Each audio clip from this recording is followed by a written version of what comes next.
আসসালামু আলাইকুম। সংবাদে আপনাদের সবাইকে স্বাগত জানাচ্ছি। আমি ফিরোজ তোহা। শুরুতেই সংবাদ শিরোনাম। বাংলাদেশের সর্বশেষ গুরুত্বপূর্ণ আপডেট সংবাদে আপনাকে স্বাগত। শুরুতেই সংবাদ শিরোনাম, এরপর বিস্তারিত। শুরুতেই জানিয়ে দিব, ২১-এর প্রথম প্রহরে ভাষা শহীদদের প্রতি শ্রদ্ধা জানালেন প্রধান উপদেষ্টা। অমর ২১শে ও আন্তর্জাতিক মাতৃভাষা দিবস উপলক্ষে ঐতিহাসিক ভাষা আন্দোলনের শহীদদের প্রতি গভীর শ্রদ্ধা নিবেদন করেছেন অন্তর্বর্তী সরকারের প্রধান উপদেষ্টা ডক্টর মোহাম্মদ ইউনূস। এরপর জানিয়ে দিব, জয় বাংলা স্লোগান দিয়ে যুবদল নেতার উপর ককটেল হামলা, যুবলীগ নেতা গ্রেপ্তার। বগুড়ার ধনুট উপজেলায় শাহাদাত হোসেন শিপন ৩৭ নামে যুবলীগের এক নেতাকে গ্রেপ্তার করেছে পুলিশ। তার বিরুদ্ধে মশাল মিছিল থেকে যুবদল নেতার উপর ককটেল হামলার অভিযোগে মামলা রয়েছে। এদিকে আবারও মাছ ধরার ট্রলার সহ ১৯ জেলেকে ধরে নিয়ে গেছে আরাকান আর্মি। আবারও কক্সবাজারের টেকনাফে ফেরার পথে নাফ নদী থেকে মাছ ধরার ট্রলার সহ ১৯ মাঝিমাল্লাকে মিয়ানমারের সশস্ত্র বিদ্রোহী গোষ্ঠী আরাকান আর্মি অস্ত্রের মুখে জিম্মি করে ধরে নিয়ে গেছে। এরপর জানিয়ে দিব, রাজশাহীগামী বাসে ডাকাতি ও ২ নারীর শ্লীলতাহানির ঘটনায় আটক ৩। ঢাকা থেকে রাজশাহীগামী যাত্রীবাহী বাসে ডাকাতি ও ২ নারীর শ্লীলতাহানির ঘটনায় নাটোরের বড়াই গ্রামে উপজেলার থানার মোড় থেকে বাসটি আটক করে থানা পুলিশ। এদিকে মুজিবের উপর লেখা অপাঠ্য সব বই ধ্বংস করবে ইসলামিক ফাউন্ডেশন। ধর্ম মন্ত্রণালয়ের আওতাধীন প্রতিষ্ঠান ইসলামিক ফাউন্ডেশনের অন্যতম একটি বিভাগ প্রকাশনা, কোরআন হাদিস সহ ইসলামের মৌলিক বিষয়ে বই প্রকাশ ও বিক্রির উদ্যোগ নিয়ে থাকে এই বিভাগ। কিন্তু বিগত আওয়ামী লীগ ফ্যাসিবাদীর আমলে গুরুত্বপূর্ণ এই প্রকাশনা বিভাগকে ভিন্ন খাতে ব্যবহার করা হয়েছে। মৌলিক প্রকাশনার পরিবর্তে রাষ্ট্রের কোটি কোটি টাকা খরচ করে ছাপানো হয়েছে অপ্রয়োজনীয় বই।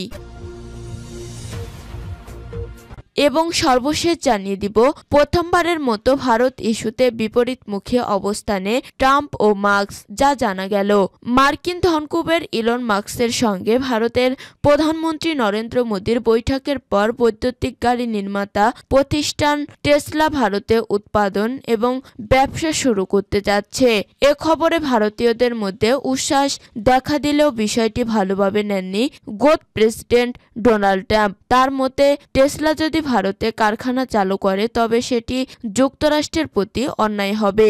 ভারতের সংবাদ মাধ্যম এনডিটিভির প্রতিবেদনে বলা হয়েছে, প্রেসিডেন্ট ট্রাম্প যেখানে ভারতের উপর সমহারে শুল্ক আরোপের কথা বলছেন, সেখানে তার ঘনিষ্ঠ সহযোগী ইলন মাস্ক ভারতের টেসলা উৎপাদন প্লান্ট ও শোরুম খোলার পরিকল্পনা করেছেন। এ কারণে ট্রাম্পের মাঝে অসন্তোষ দেখা দিয়েছে। প্রতিবেদনে বলা হয়, একটি টেলিভিশন শোতে ট্রাম্প বলেন, টেসলা যদি ভারতে কারখানা বানায় তবে তা যুক্তরাষ্ট্রের প্রতি অন্যায় হবে। তার মতে ভারতে গাড়ি বিক্রি করা প্রায় অসম্ভব, কারণ দেশটি আমদানিকৃত গাড়ির উপর উচ্চ হারে শুল্ক আরোপ করে। প্রিয় দর্শক, এতক্ষণ শুনছিলেন সংবাদ শিরোনাম, এরপর বিস্তারিত। তবে তার আগে বন্ধু জানিয়ে দিন আপনি কোন স্থান থেকে আমাদের সংবাদটি দেখছেন এবং শুনছেন। জানিয়ে দিন এই সংবাদ সম্পর্কে আপনার মূল্যবান মতামত। আর বন্ধু, আপনি যদি আমাদের চ্যানেলে নতুন হয়ে থাকেন তাহলে ভিডিওটি দেখতে দেখতে চ্যানেলটি সাবস্ক্রাইব করে রাখুন, যাতে করে আমাদের পরবর্তী সংবাদগুলো সবার আগে আপনার কাছে পৌঁছে যায়। এবারে বিস্তারিত। ২১-এর প্রথম প্রহরে ভাষা শহীদদের প্রতি শ্রদ্ধা জানালেন প্রধান উপদেষ্টা। অমর ২১শে ও আন্তর্জাতিক মাতৃভাষা দিবস উপলক্ষে ঐতিহাসিক ভাষা আন্দোলনের শহীদদের প্রতি গভীর শ্রদ্ধা নিবেদন করেছেন অন্তর্বর্তী সরকারের প্রধান উপদেষ্টা ডক্টর মোহাম্মদ ইউনূস। শুক্রবার ২১শে ফেব্রুয়ারি মধ্যরাত ১২টা ১২ সরকার প্রধান কেন্দ্রীয় শহীদ মিনারে পুষ্পস্তবক অর্পণ করে শ্রদ্ধা নিবেদন করেন। ঘড়ির কাঁটা রাত 12টায় প্রধান উপদেষ্টা অধ্যাপক ইউনূস শহীদ মিনার প্রাঙ্গণে পৌঁছান। এ সময় প্রধান উপদেষ্টাকে অভ্যর্থনা জানান ঢাকা বিশ্ববিদ্যালয়ের উপাচার্য অধ্যাপক ডক্টর নিয়াজ আহমদ খান। অমর ২১-এর ঐতিহাসিক গান আমার ভাইয়ের রক্তে রাঙানো ২১শে ফেব্রুয়ারি আমি কি ভুলিতে পারি গানের সঙ্গে সঙ্গে প্রধান উপদেষ্টা শহীদ মিনারে পুষ্পস্তবক অর্পণ করেন। এ সময় ভাষা শহীদদের স্মৃতির প্রতি গভীর শ্রদ্ধা জানিয়ে কিছুক্ষণ নীরবে দাঁড়িয়ে থাকেন তিনি। এর আগে বৃহস্পতিবার ২০শে ফেব্রুয়ারি সন্ধ্যা থেকেই সাজাতে শুরু করে রাজধানীর কেন্দ্রীয় শহীদ মিনার। বাঙালির প্রাণের ভাষা বাংলাকে রাষ্ট্রভাষার স্বীকৃতি আদায়ের দিনটি পালনে ইতিমধ্যেই রাষ্ট্রীয়ভাবে নেওয়া হয়েছে নানা কর্মসূচি। এরই মধ্যে দিবসটি উপলক্ষে পৃথক বাণী দিয়েছেন অন্তর্বর্তী সরকারের প্রধান উপদেষ্টা অধ্যাপক ডক্টর ইউনূস ও রাষ্ট্রপতি মোহাম্মদ শাহাবুদ্দিন। পাশাপাশি জাতীয় দিবস হিসেবে দিনটিতে সরকারি ছুটি রয়েছে। সরকারি বেসরকারি বিভিন্ন প্রতিষ্ঠান ছাড়াও রাজনৈতিক দল ও সাংস্কৃতিক সামাজিক সংগঠনের পক্ষ থেকেও কেন্দ্রীয় শহীদ মিনারে ভাষা শহীদদের প্রতি ফুলেল শ্রদ্ধা সহ নানা অনুষ্ঠানের আয়োজন রয়েছে। আমার ভাইয়ের রক্তে রাঙানো ২১শে ফেব্রুয়ারি আমি কি ভুলিতে পারি স্বজন হারানো করুণ সুরে সকালে থাকছে প্রভাত ফেরি। স্কুল কলেজের শিক্ষার্থী ছাড়াও লাখো মানুষ অংশ নেবে প্রভাত ফেরিতে। শহীদদের স্মরণের দিনটিতে জাতীয় পতাকা অর্ধনমিত রাখা ও শোকের কালো পতাকা উড়ানো হবে বলেও জানানো হয়েছে। এছাড়া বাংলা একাডেমির উদ্যোগে মাস জুড়ে চলছে অমর ২১শে গ্রন্থ মেলা। প্রসঙ্গত ১৯৯৯ সালে জাতিসংঘের শিক্ষা বিজ্ঞান ও সাংস্কৃতিক সংস্থা ইউনেস্কো ২১শে ফেব্রুয়ারিকে এ আন্তর্জাতিক স্বীকৃতি দেয়। পরের বছর অর্থাৎ ২০০০ সাল থেকে বিশ্বের ১৮৮টি দেশে একযোগে যথাযোগ্য মর্যাদায় পালিত হয়ে আসছে দিবসটি। এর আগে ১৯৫২ সালের ২৭শে জানুয়ারি রাজধানীর পল্টন ময়দানে তৎকালীন পূর্ববঙ্গের প্রধানমন্ত্রী নুরুল আমিনের সভাপতিত্বে অনুষ্ঠিত জনসভায় পাকিস্তানের প্রধানমন্ত্রী খাজা নাজিমুদ্দিন ঘোষণা দেন উর্দু এবং কেবল উর্দুই হবে পাকিস্তানের একমাত্র রাষ্ট্রভাষা। মূলত খাজা নাজিমুদ্দিনের এই ভাষণই ভাষা আন্দোলনের দাবানল সৃষ্টি করে। ক্ষোভে ফেটে পড়েন বাংলার ছাত্র শিক্ষক জনতাসহ আপামর মানুষ। মৌলানা আব্দুল হামিদ খান ভাসানীর নেতৃত্বে গঠিত হয় সর্বদলীয় রাষ্ট্রভাষা সংগ্রাম পরিষদ। দেশের বিভিন্ন এলাকায় শুরু হয় ধর্মঘট সহ বিক্ষোভ। ২১শে ফেব্রুয়ারিতে পূর্ব পাকিস্তান জুড়ে ধর্মঘটের সিদ্ধান্ত হয়। এরই প্রেক্ষিতে ২০শে ফেব্রুয়ারি ১৪৪ ধারা জারি করে তৎকালীন পাকিস্তান সরকার। এক পর্যায়ে ছাত্রদের দৃঢ়তার ২১শে ফেব্রুয়ারি ১৪৪ ধারা ভঙ্গ করে মিছিল বের করা হয়। জয় বাংলা স্লোগান দিয়ে যুবদল নেতার উপর ককটেল হামলা, যুবলীগ নেতা গ্রেপ্তার। বগুড়ার ধনুট উপজেলায় শাহাদাত হোসেন শিপন ৩৭ নামে যুবলীগের এক নেতাকে গ্রেপ্তার করেছে পুলিশ।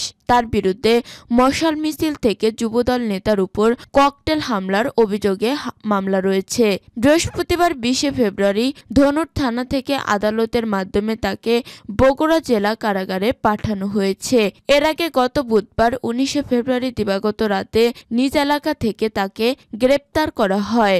গ্রেপ্তারকৃত শাহাদাত হোসেন উপজেলার রামনগর গ্রামের শামসুল হকের ছেলে। সে উপজেলার কালেরপাড়া ইউনিয়নের ১ নং ওয়ার্ড যুবলীগের সাবেক সাধারণ সম্পাদক। মামলা সূত্রে জানা যায় আওয়ামী লীগ ও সহযোগী সংগঠনের নেতাকর্মীরা গত ১৭ ফেব্রুয়ারি সন্ধ্যায় সংঘবদ্ধ হয়ে শহরের শহীদ মিনার চত্বর উপস্থিত হয়। তারা জয় বাংলা স্লোগান দিয়ে মশাল মিছিল করতে থাকে। এ সময় যুবদল নেতা রিপন শেখ ও তার লোকজন তাদের বাধা দেয়। তখন মশাল মিছিলকারীরা যুবদল নেতার দিকে ককটেল বিস্ফোরণ ঘটিয়ে আতঙ্ক সৃষ্টি করে।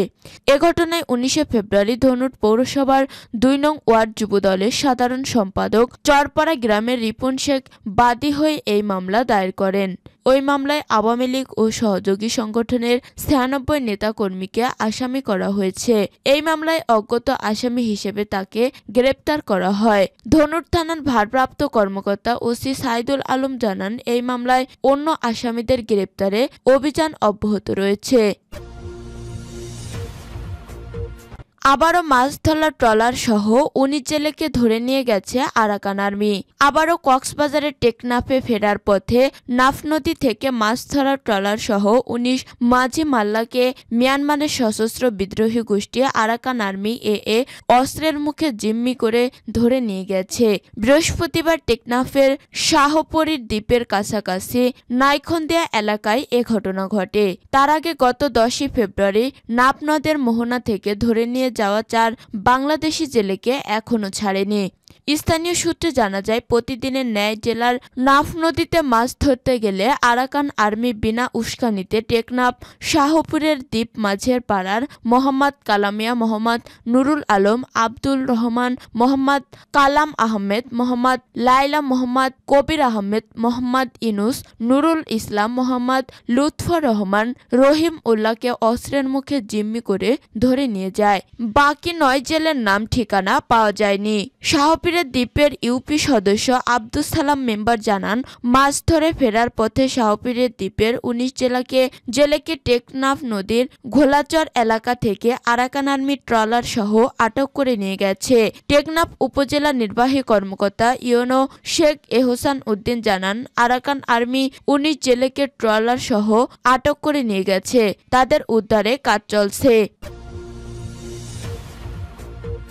রাজশাহীগামী বাসে ডাকাতি ও ২ নারীর শ্লীলতাহানির ঘটনায় আটক ৩। ঢাকা থেকে রাজশাহীগামী যাত্রীবাহী বাসে ডাকাতি ও ২ নারীর শ্লীলতাহানির ঘটনায় নাটোরের বড়াইগ্রাম উপজেলা থানার মোড় থেকে বাসটি আটক করে থানা পুলিশ। এ সময় পুলিশ বাসটির চালক বাবুল আলী ৩০, সুপারভাইজার সুমন ইসলাম ৩৩ ও হেলপার মাহবুব আলম ২৮কে আটক করে। গত মঙ্গলবার ১৮ ফেব্রুয়ারি দুপুর ২টার দিকে থানা পুলিশ তাদেরকে আটক করে থানায় নিয়ে আসে এবং বাসটি জব্দ করে। আটককৃত বাবুল রাজশাহী জেলার বোয়ালিয়া থানার শাহ মুকুদুম কলেজ এলাকার আব্দুল গফফারের ছেলে, সুপারভাইজার সুমন সাদুর মোড় গ্রামের আব্দুল আজিজের ছেলে ও হেলপার মাহবুব পূর্ব কাঠালিয়া গ্রামের আঙ্গুর মণ্ডলের ছেলে।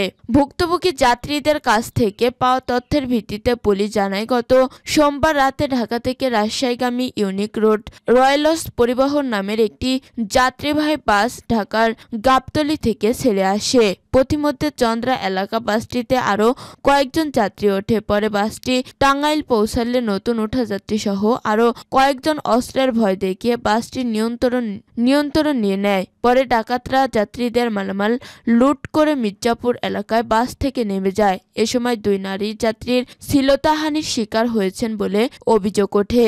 বাস ডাকাতির খবর পাওয়ার পর বড়াইগ্রাম থানা মোড়ে বাসটি আটক করা হয় এবং টাঙ্গাইলের কোনো এক স্থানে বাসটিতে ডাকাতি সংঘটিত হয়েছে বলে যাত্রীদের দেয়া তথ্যে জানা যায় বলে জানান পুলিশের ওই কর্মকর্তা।